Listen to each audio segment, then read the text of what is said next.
It's been 2 months since the last devlog and wow, a lot has changed. From growing your own crops to cooking up meals, my Roblox cozy game is finally starting to feel alive. But that's just the beginning, because I also added weather, new settings, and even started expanding the outside world. And I might have made something that's pretty cool and that you can actually use in your own games. Let's get into it. First up, farming. What's a cozy game without the ability to grow your own food? Now you can plant seeds, water them, and watch them grow over time. I also added a water pump because, we somehow do need to get water, and the lake I make later in the video is kind of far away, so water pump will do for now. I also made lanterns that now turn on at night, so no more watering your crops in complete darkness. The whole system makes the world feel more alive, and honestly, I've already spent way too much time just watching my little crops grow. That's right, cooking is finally in the game. You can now take your harvested crops and turn them into actual meals. I added a cutting board for prepping ingredients and a stove with an oven so you can bake, fry, or even boil your food. There's even a cookbook that keeps track of the recipes you've discovered. And to actually discover them, you will either need to talk to the NPCs that know how to cook them or somehow find out yourself. Now, a side note, I will add more complexion such as dishwasher and even a sink, but I don't know what's the sink for yet since you already have a water pump and it already feels super satisfying, and I can't wait to add even more recipes in the future updates. So you cut your ingredients, add them to a pan, and then just wait for it to cook. But you gotta be very careful. If you let it sit for too long,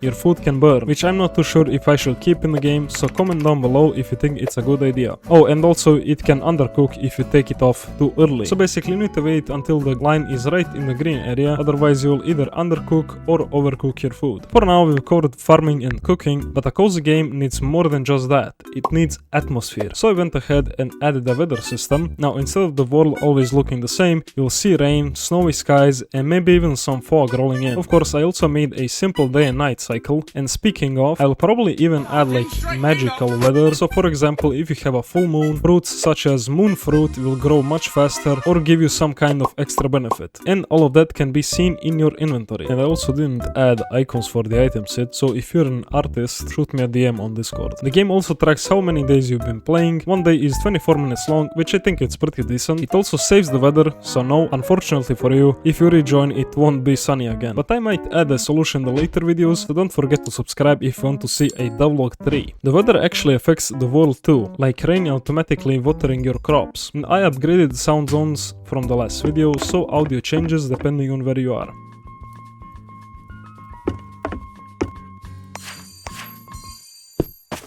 No more weird silence when you walk into a room or outside in the garden.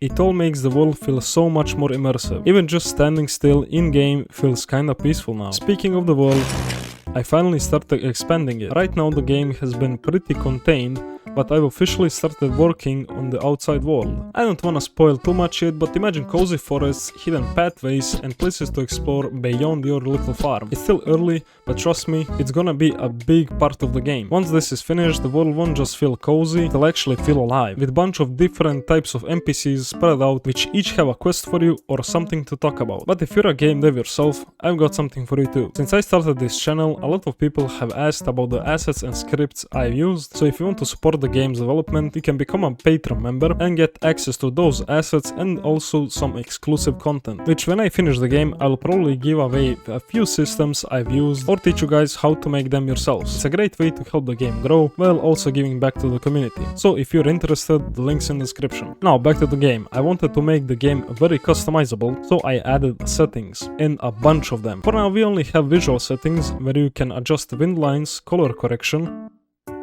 flowers and their color,